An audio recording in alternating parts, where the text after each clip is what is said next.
ഒരു ക്ഷേത്രത്തിലെ ശാന്തിയും അതേപോലെ കോൺഗ്രസിൻ്റെ മണ്ഡലം പ്രസിഡൻറ്റുമായിട്ടുള്ള ഒരു സുജിത്ത് എന്ന് പറയുന്ന ഒരു ചെറുപ്പക്കാരൻ, ആ ചെറുപ്പക്കാരനെ കുന്നംകുളം പോലീസ് സ്റ്റേഷനിൽ വളരെ ക്രൂരമായി മർദ്ദിക്കുന്നതിൻ്റെ ദൃശ്യങ്ങൾ ഇപ്പോൾ ഇതിനകം വാർത്തകൾ ശ്രദ്ധിക്കുന്ന എല്ലാ മലയാളിയും കണ്ടിട്ടുണ്ടാകും എന്നാണ് ഞാൻ വിചാരിക്കുന്നത്. ഈ സംഭവം നടക്കുന്നത് ഈ അടുത്തിടെ ഒന്നുമല്ല, 2023 ഏപ്രിൽ 5-ാം തീയതിയാണ്. 2023 ഏപ്രിൽ 5-ാം തീയതി ആ ക്ഷേത്രത്തിൽ ചില അമ്പല ഉത്സവം നടക്കുന്നതുമായി ബന്ധപ്പെട്ട് ചില കുട്ടികൾ എന്ന് പറഞ്ഞാൽ ചെറുപ്പക്കാരായിട്ടുള്ള ആളുകൾ റോട്ടിൽ നിൽക്കുന്നു. അപ്പോൾ അങ്ങോട്ട് ഈ പറയുന്ന SI ആയിട്ടുള്ള ലൂക്ക്മാനും അദ്ദേഹത്തിൻ്റെ ഡ്രൈവറായിട്ടുള്ള ഒരു ഷുഹൈറും കടന്നു വരുന്നു. അപ്പോൾ വേറെ വണ്ടിക്കകത്ത് വേറെ പോലീസുകാരും ഒക്കെ ഉണ്ട്. അപ്പോൾ അവർ വന്ന് ഈ കുട്ടികളോട് എന്താണ് ഇവിടെ നിൽക്കുന്നത്, മദ്യപിച്ചിട്ടുണ്ടോ, നീ എന്തിനാണ് ഇങ്ങനെ കറങ്ങി നിൽക്കുന്നത് എന്നൊക്കെ ചോദിക്കുന്ന സാധാരണ ഒരു അധികാരത്തിൻ്റെ ധാർഷ്ട്യം അതെല്ലാം ഇപ്പോഴും കാണിക്കാറുണ്ടല്ലോ പോലീസുകാർ, അതുപോലെ തന്നെ കാണിക്കുന്നു. ആ കാണിച്ചപ്പോൾ സ്ഥലത്തെ ഒരു കോൺഗ്രസ് പ്രവർത്തകനാണ് എന്നുള്ളതുകൊണ്ട് പാവം ഈ പറയുന്ന സുജിത്തിനെ ആ കൂട്ടുകാരൊക്കെ ചേർന്ന് വിളിക്കുന്നു. അപ്പോൾ ഇവന് ചെന്ന് ചോദിക്കാതിരിക്കാൻ വഴിയില്ല. ഇവൻ ചെല്ലുന്നു, ഇവൻ അവിടുത്തെ മണ്ഡലം പ്രസിഡന്റാണ് യൂത്ത് കോൺഗ്രസിൻ്റെ. അതുകൊണ്ട് ഇവൻ ചെന്നിട്ട് പോലീസുകാരോട് എന്താ ചേട്ടാ, എന്താ സാർ അവിടെ നിന്ന പ്രശ്നം എന്നുള്ളതിലേക്ക് ചോദിക്കുന്നു. ഈ ചോദ്യം ഇഷ്ടപ്പെടാത്ത പോലീസുകാർ ഇവരെ പിടിച്ചുകൊണ്ട് ഇവരെ കസ്റ്റഡിയിലെടുത്തുകൊണ്ട് നേരെ പോലീസ് സ്റ്റേഷനിലേക്ക് കൊണ്ടുവരുന്നു. പോലീസ് സ്റ്റേഷനിലെല്ലാം തന്നെ CCTV ക്യാമറകളുണ്ട് എന്നുള്ളത് നിങ്ങൾ മനസ്സിലാക്കണം. പക്ഷേ ഈ CCTV ക്യാമറകളുള്ളതൊന്നും ഈ പുല്ലന്മാർക്ക് പ്രശ്നമല്ലല്ലോ. അതുകൊണ്ട് അവരെന്ത് ചെയ്യുന്നു വെച്ചിട്ടുണ്ടെങ്കിൽ ഈ 4 പേർ, ഏതാണ്ട് റഹ്മാൻ, അതുപോലെ സന്ദീപ്, ശശീന്ദ്രൻ, പിന്നെ ഡ്രൈവർ സുഹൈൽ, പിന്നെ ഈ പറയുന്ന SI ലൂക്ക്മാൻ, ഇവരൊക്കെ ചേർന്ന് വലിയ ക്രൂരമായിട്ട് മർദ്ദിക്കുന്നു. അതിൽ SI ലൂക്ക്മാനും അതുപോലെ ഷുഹൈബൊക്കെ എന്താണെന്ന് വെച്ചിട്ടുണ്ടെങ്കിൽ ഈ ക്യാമറയിൽ പെടാത്ത സ്ഥലത്ത് വെച്ചാണ് മർദ്ദിച്ചിട്ടുള്ളത്. തലക്കും അതുപോലെ തന്നെ നെഞ്ചത്തുമൊക്കെ മുഖത്തുമൊക്കെ ഇടിക്കുന്ന അതിക്രൂരമായിട്ടുള്ള ദൃശ്യങ്ങളാണ് ഉണ്ടായിട്ടുള്ളത്. ഈ ദൃശ്യങ്ങൾ ഉണ്ടായിട്ടുണ്ടെങ്കിലും സുജിത്തിന് ഭാഗ്യമുണ്ടെന്ന് ഞാൻ പറയും. യഥാർത്ഥത്തിൽ ഈ ഇതിനൊക്കെ ശേഷം സുജിത്തിനെ എന്ത് ചെയ്യുന്നു, നേരെ ഹോസ്പിറ്റലിൽ കൊണ്ടുപോകുന്നു. മദ്യപിച്ചു എന്നുള്ള നിലക്ക് നമ്മുടെ നാട്ടിൽ അങ്ങനെ ഒരു കുഴപ്പമുണ്ടല്ലോ, മദ്യപിച്ചവൻ എന്താ പ്രശ്നക്കാരായിരിക്കും നമ്മുടെ നാട്ടുകാർക്കൊരു തോന്നലുണ്ട്. അതുകൊണ്ട് മദ്യപിച്ചിട്ടുണ്ടോ എന്ന് പരിശോധന നടത്തുന്നു. അപ്പോൾ അവൻ ജീവിതത്തിൽ ഒരിക്കലും മദ്യപിക്കാത്ത ഒരാളാണ് എന്നാണ് എനിക്ക് അറിയാൻ കഴിഞ്ഞത്. ഞാനിപ്പോൾ അനിലക്കര പറഞ്ഞത് കേട്ടു.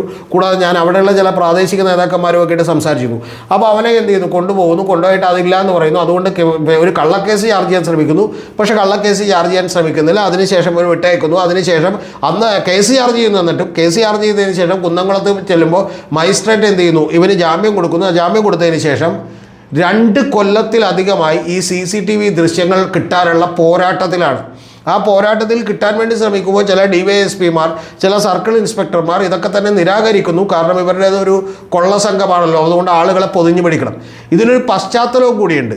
കാരണം ഈ മണ്ഡലം പ്രസിഡന്റും അതുപോലെ ബ്ലോക്ക് പ്രസിഡന്റുമായിട്ടുള്ള മറ്റൊരു പയ്യൻ കൂടിയുണ്ട്. ഇവർ രണ്ടുപേരെയും പിണറായി വിജയനോ അല്ലെങ്കിൽ ഈ പറഞ്ഞ പോലെ AC മൊയ്തീനോ ഒക്കെ അവിടെ വരുന്ന സമയത്ത് മിക്കപ്പോഴും തന്നെ പോലീസ് ഇവരെ വിളിച്ച് കസ്റ്റഡിയിൽ വെക്കാറുണ്ട്. എന്ന് പറഞ്ഞാൽ പോലീസിന് നേരത്തെ അറിയാത്ത ആളുകളല്ല, അങ്ങനെ കസ്റ്റഡിയിൽ നിർത്താറുള്ള ആളുകളാണ്. ആ കസ്റ്റഡിയിൽ നിർത്തിയിട്ടുള്ള ഇവരെ കാണാൻ പോലും അല്ലക്കര എന്ന് പറയുന്ന മുൻ MLA അദ്ദേഹം ഇവരെ കാണാൻ വേണ്ടിയിട്ട് പലപ്പോഴും സ്റ്റേഷനിൽ ചെല്ലുന്ന അനുഭവം ഉണ്ടായിട്ടുണ്ടെന്ന് പറയുന്നു. അപ്പോൾ അങ്ങനെ തന്നെ കസ്റ്റഡിയിൽ വെച്ച് ഇവരെ ദ്രോഹിച്ചുകൊണ്ടിരിക്കുകയാണ്. ഇതിനൊക്കെ ഒരു പശ്ചാത്തലം കൂടിയുണ്ട്. കാരണം ഏറ്റവും ആദ്യം നമുക്കറിയാം അവിടെ തൃശ്ശൂർ ഉണ്ടാകുന്ന ഒരു ലൈഫ് മിഷനുമായി ബന്ധപ്പെട്ട അഴിമതിയാണ്. അപ്പോൾ അതിൽ AC മൊയ്തീനെതിരെ വലിയ തോതിലുള്ള പ്രക്ഷോഭം ഉണ്ടാകുന്നു. അതിനുശേഷം നമുക്കറിയാം കരുവന്നൂരിലെ കേസിൽ AC മൊയ്തീനെതിരെ ഗുരുതരമായിട്ടുള്ള ആരോപണങ്ങൾ ഉണ്ടാകുന്നു. അദ്ദേഹത്തിൻ്റെ വീട്ടിൽ റെയ്ഡ് നടക്കുന്നു. ഇതിനെല്ലാം തന്നെ യൂത്ത് കോൺഗ്രസ്സുകാരൊക്കെ തന്നെ പ്രതിഷേധിക്കുന്നു. അപ്പോൾ അങ്ങനെ പ്രതിഷേധിക്കുമ്പോൾ ഈ പറയുന്ന രാജാവിനേക്കാൾ വലിയ രാജഭക്തിയുള്ള ചില പോലീസുകാർ നമ്മുടെ കൂട്ടത്തിലുണ്ടല്ലോ, ആ പോലീസുകാർ എന്ത് ചെയ്യുന്നു, ഈ പറയുന്ന മൊയ്തീനോടൊക്കെ പ്രീതി പിടിച്ചു പറ്റാൻ വേണ്ടിയിട്ട് ഇവരെ 2 പൂശാൻ തീരുമാനിക്കുന്നു എന്നുള്ളതാണ് നമുക്ക് അരിഭക്ഷണം കഴിക്കുന്ന ആർക്കും മനസ്സിലാകാവുന്നത്. എന്ന് പറഞ്ഞാൽ AC മൊയ്തീൻ പറഞ്ഞിട്ടായിരിക്കുള്ളൂ നിർബന്ധമൊന്നുമില്ല. പക്ഷേ അങ്ങനെ ഇവർ എന്ത് ചെയ്യുന്നു, അതിക്രൂരമായി മർദ്ദിക്കുന്നു, ഒരു കാരണവുമില്ലാതെ മർദ്ദിക്കുന്നു, കള്ളക്കേസിൽ കൊടുക്കുന്നു. ആ കള്ളക്കേസിൽ കുടിക്കിയതിന് ശേഷമുള്ള ദൃശ്യങ്ങൾ ഇപ്പോൾ നമ്മുടെ പുറത്തേക്ക് വന്നേക്കാണ്. ഈ ദൃശ്യങ്ങൾ പുറത്തേക്ക് വന്നതിന് ശേഷം എന്നെ അമ്പരപ്പെടുത്തിയ ഒരു കാര്യമെന്ന് പറയുന്നത്, ഹരിശങ്കർ എന്ന് പറയുന്നൊരു മറ്റേ പോലീസ് ഓഫീസറുണ്ട്. അദ്ദേഹം പല സമയത്ത് പല സ്റ്റാൻഡുകൾ എടുത്തിട്ടുള്ള പോലീസ് ഓഫീസറാണ്. ശബരിമല പ്രക്ഷോഭമൊക്കെ നടക്കുന്ന സമയത്ത് അദ്ദേഹമായിരുന്നു ഈ പറയുന്ന പോലെ അവിടെ SP ആയിട്ടൊക്കെ ഉണ്ടായിരുന്നത്. കോട്ടയത്തും അദ്ദേഹം SP ആയിട്ടിരുന്ന ഒരാളാണ്. ആ ഹരികൃഷ്ണനോട് കഴിഞ്ഞ ദിവസം ചെന്ന് മാധ്യമങ്ങൾ ഒരു ബൈറ്റ് ചോദിക്കുന്നു. ബൈറ്റ് ചോദിക്കുമ്പോൾ അദ്ദേഹം പറയുന്ന വാചകം കേട്ട് കരയണോ ചിരിക്കണോ എന്നുള്ള അവസ്ഥയിലായിപ്പോയി. കാരണം അദ്ദേഹം പറയുന്നത്, അദ്ദേഹമാണ് തൃശ്ശൂർ മേഖല IGD എന്ന് പറയുന്നത്, ആ പോലീസ് ഉദ്യോഗസ്ഥൻ, തൃശ്ശൂർ മേഖലയുടെ ഇൻചാർജ് ആയിട്ടുള്ള പോലീസ് ഉദ്യോഗസ്ഥൻ. അദ്ദേഹം പറയുന്നത് അതിന് അവർക്കെതിരെ ഞങ്ങൾ നടപടിയെടുത്തു, സസ്പെൻഡ് ചെയ്ത് മറ്റേ ട്രാൻസ്ഫർ ചെയ്തു എന്നുള്ളതാണ്. എന്ന് പറഞ്ഞാൽ ട്രാൻസ്ഫർ ചെയ്തു എന്ന് ചോദിക്കുമ്പോൾ ആളുകൾ ചോദിക്കുന്നത് ട്രാൻസ്ഫറോ അല്ല, ട്രാൻസ്ഫർ ഒരു നടപടിയല്ല, മറ്റ് നടപടികൾ പിന്നെ വരും. പിന്നെ അദ്ദേഹം വലിയ നടപടിയായി അദ്ദേഹം പറയുന്നത് 2 ഇൻക്രിമെൻറ്റ് കട്ട് ചെയ്തു എന്നാണ്. എന്ന് പറഞ്ഞാൽ എൻ്റെ പ്രേക്ഷകരെ മനസ്സിലാക്കണം. അതായത് കൂടുമായിരുന്ന സാലറി ഇവരുടെ എന്ത് ചെയ്തിട്ടുണ്ട്, ഈ 4 പേരുടെ കട്ട് ചെയ്തിട്ടുണ്ട് എന്നുള്ളതാണ്. അപ്പോൾ ഈ 4 പേരുടെ കട്ട് ചെയ്തു. യഥാർത്ഥത്തിൽ മറ്റൊരു ചോദ്യം കൂടിയുണ്ട്. അവിടുത്തെ സ്റ്റേഷൻ ഹൗസ് ഓഫീസർ ആരായിരുന്നു? ആ ഓഫീസർക്ക് ഇതിൽ എന്ത് ഉത്തരവാദിത്തമാണ് ഉള്ളത്? അയാൾക്ക് നോക്കാൻ പറ്റില്ലെങ്കിൽ പിന്നെ അയാൾ ആ സ്ഥാനത്തിരുന്നിട്ട് കാര്യമില്ലല്ലോ. അപ്പോൾ അത്തരത്തിൽ വളരെ അലംഭാവത്തോടു കൂടിയുള്ള കാര്യങ്ങൾ എടുക്കുന്നു. ഇനി ഹരിശങ്കറിന് അലംഭാവത്തോടു കൂടിയുള്ള നടപടി എടുത്താലും ഒന്നും സംഭവിക്കാനില്ല കേട്ടോ. കാരണം അദ്ദേഹത്തിൻ്റെ ഒരു ട്രാക്ക് റെക്കോർഡും ഫാമിലിയൊക്കെ കുറിച്ച് നിങ്ങൾ അറിയേണ്ടതാണ്. അദ്ദേഹത്തിൻ്റെ ഫാദറിൻ്റെ പേര് KP ശങ്കർദാസ് എന്നാണ്. അദ്ദേഹം യഥാർത്ഥത്തിൽ മറ്റേ പത്മകുമാർ ട്രാവൻകൂർ ദേവസ്വം ബോർഡിൻ്റെ ചെയർമാനായിട്ടിരിക്കുമ്പോൾ അദ്ദേഹമായിരുന്നു അതിൻ്റെ ഒരു ബോർഡ് മെമ്പർ, CPIയുടെ നേതാവാണ്. അപ്പോൾ ഏതാണ്ട് കാര്യങ്ങളൊക്കെ നിങ്ങൾക്ക് മനസ്സിലായിട്ടുണ്ടാവും. കൂടാതെ അദ്ദേഹത്തിന് വലിയൊരു പിൻബലവും കൂടിയുണ്ട് ഈ ഹരിശങ്കറിന്. കാരണം ഹരിശങ്കറിൻ്റെ ഭാര്യ എന്ന് പറയുന്നത് കിളിമാനൂർ ചന്ദ്രബാബുവിൻ്റെ മരുമകനാണ് ഇദ്ദേഹം. എന്ന് പറഞ്ഞാൽ കിളിമാനൂർ ചന്ദ്രബാബുവിൻ്റെ മകളെയാണ് കല്യാണം കഴിച്ചേക്കുന്നത്. കിളിമാനൂർ ചന്ദ്രബാബു എന്ന് പറഞ്ഞാൽ നിങ്ങളൊന്ന് അന്വേഷിച്ച് നോക്കിയാൽ അറിയാം, ശ്രീധന്യ കൺസ്ട്രക്ഷൻസ് എന്ന് പറയുന്ന വലിയ കൺസ്ട്രക്ഷൻ കമ്പനി നടത്തുന്ന ഒരാളാണ്.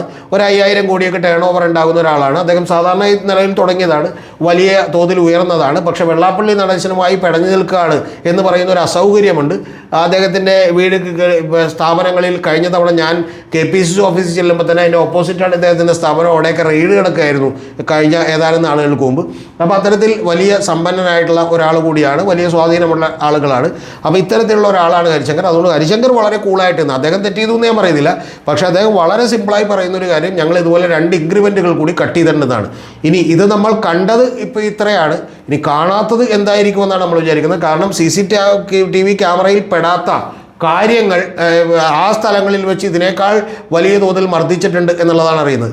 ഇത് പറയുമ്പോൾ പോലും ആ സുജിത്ത് എന്ന് പറയുന്ന പാപം പയ്യൻ വിറച്ചുകൊണ്ടിരിക്കുകയാണ് നമ്മൾ കാണേണ്ടത് ഈ ചാനൽ ചർച്ചകളിലൊക്കെ പങ്കെടുക്കുമ്പോൾ പോലും. എന്ന് പറഞ്ഞാൽ അവനെ കിടത്തിയിട്ട് 15 അടി വീതം ഈ ലുക്മാൻ എന്ന് പറയുന്ന ഒരാൾ കാൽവെള്ളയിൽ കൊടുക്കുകയും അതിനുശേഷം ഇവനോട് ചാടാൻ പറയുകയും അങ്ങനെ ഏതാണ്ട് 3 റൗണ്ടോളം അടിക്കുകയും ചെയ്തു. എന്തിനാണെന്ന് നിങ്ങൾ അറിയണ്ടേ? ഒരു ചോദ്യം ചോദിച്ചതിനാണ്. സാധാരണ ചോദ്യം ചോദിച്ചാൽ ഒരു നിയമപ്രകാരം കേസെടുക്കുക. ഇവർക്ക് എന്താണെന്ന് അറിയാം, ഇവരുടെ ഔദ്യോഗിക കൃത്യനിർവഹണത്തെ തടസ്സപ്പെടുത്തിയെന്നാണ്. അങ്ങനെ തടസ്സപ്പെടുത്തിയെന്ന് പറഞ്ഞ് കേസെടുത്താൽ തന്നെ നമ്മൾ ഒരു ദിവസമെങ്കിലും ജയിലിൽ കിടക്കേണ്ടി വരും. കാരണം ജയിലിൽ കിടക്കാതെ നമുക്ക് പെട്ടെന്ന് ജാമ്യം കിട്ടുന്ന ഒരു വകുപ്പല്ല. ഇത്തരത്തിലുള്ള കാര്യങ്ങളൊക്കെ തന്നെ അതിവേഗം അതിദുഷ്കരമായി ഇവിടെ എന്ത് ചെയ്തുകൊണ്ടിരിക്കുകയാണ്, ഉപയോഗപ്പെടുത്തിക്കൊണ്ടിരിക്കുകയാണ് കേരള പോലീസ് എന്നുള്ളത് മറന്നു പോകരുത്. ഇതിൻ്റെയൊക്കെ അടിസ്ഥാന കാരണം ഇവർക്കെല്ലാവർക്കും തന്നെ വലിയ തോതിലുള്ള പൊളിറ്റിക്കലിയുള്ള രാഷ്ട്രീയമായിട്ടുള്ള സംരക്ഷണം കിട്ടുന്നുവെന്നാണ്. ഇത് പറയുമ്പോൾ നിങ്ങളാരും ഈ പറയുന്ന പോലെ മറന്നു പോകരുത്. ഇത് കിട്ടുന്നത് യൂത്ത് കോൺഗ്രസ്സുകാരന് മാത്രമാണെന്ന് നിങ്ങൾ വിചാരിച്ച് കളയരുതിട്ടാ. ഇത് DYFIക്കാരനാണെങ്കിലും കിട്ടും. കാരണം ഇപ്പോൾ ഭരണകൂടത്തിന് വേണ്ടത് പോലീസിനെയാണ്. അവർക്ക് DYFIക്കാൾ കൂടുതൽ കാര്യം അവരെയാണ്. അതിന് ഞാൻ നിങ്ങളോടൊരു ഉദാഹരണം കൂടി പറയാം. കിളികൊല്ലൂർ എന്ന് പറയുന്ന ഒരു സ്ഥലത്തൊരു ഇതുപോലെ തന്നെ ഒരു ഇത് നടന്നു, ഒരു കസ്റ്റോഡിയൽ ടോർച്ചർ നടന്നു. അതായത് കസ്റ്റഡിയിലെടുത്തൊരു പീഡനം നടന്നു ഓഗസ്റ്റ് 25, 2022 എന്ന് പറഞ്ഞാൽ ഇത് സംഭവിക്കുന്നത് ഇത് 2023 മറ്റേത് 2022, ഒരു കൊല്ലം മുമ്പ്. അവിടെ വെച്ചിട്ട് വിഷ്ണു ആൻഡ് വിഘ്നേഷ് എന്ന് പറയുന്ന 2 സഹോദരങ്ങൾക്ക് വലിയ തോതിൽ മർദ്ദനമേറ്റതിൻ്റെ കാരണം ഒരു ആളുകളെ പിടിക്കുന്നു, ഒരു MDMA കൈവശം വെച്ചിട്ടുള്ള ചിലരെ പിടികൂടുന്നു.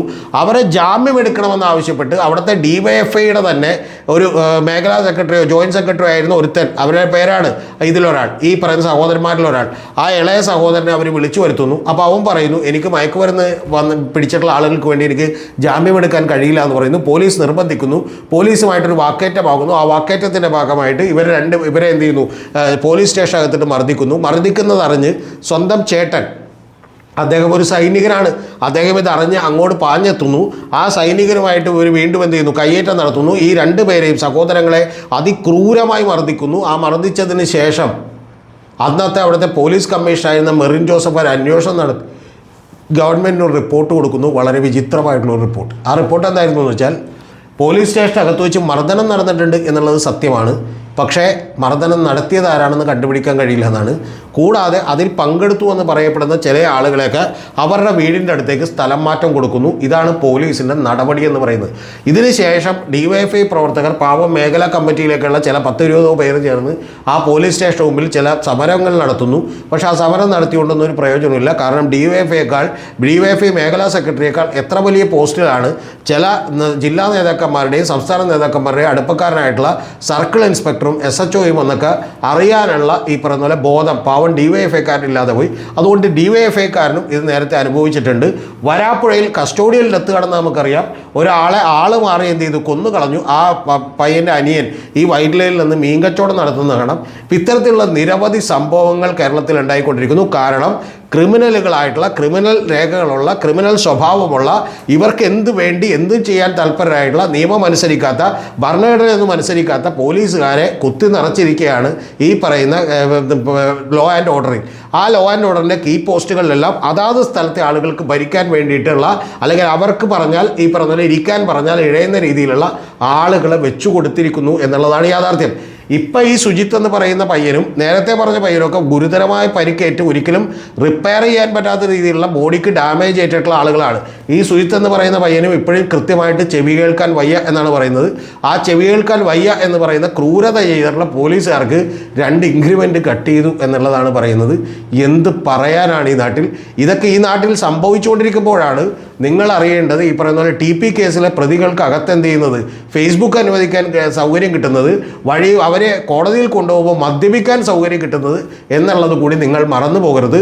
സോ നാളെ നിങ്ങളും ഞാനും ഒക്കെ വഴിയിലൂടെ യാത്ര ചെയ്യുമ്പോൾ പോലും ഏതെങ്കിലും ഒരു പോലീസുകാരൻ ചോദിച്ചാൽ, പോലീസ് നമുക്ക് സേവനം ചെയ്യേണ്ട, നമ്മുടെ കയ്യിൽ നിന്ന് പണം മേടിച്ച്, ടാക്സിൽ നിന്ന് പണം മേടിച്ച് ശമ്പളം കൊടുക്കേണ്ട ഒരുത്തരാണെന്നുള്ള വലിയ ബോധമൊക്കെ വിചാരിച്ച് അവരോട് നേർക്ക് നേരെ നിന്ന് തുല്യതയിൽ സംസാരിക്കരുത്. പണി കിട്ടും. അതാണ് പുതിയ കേരളം.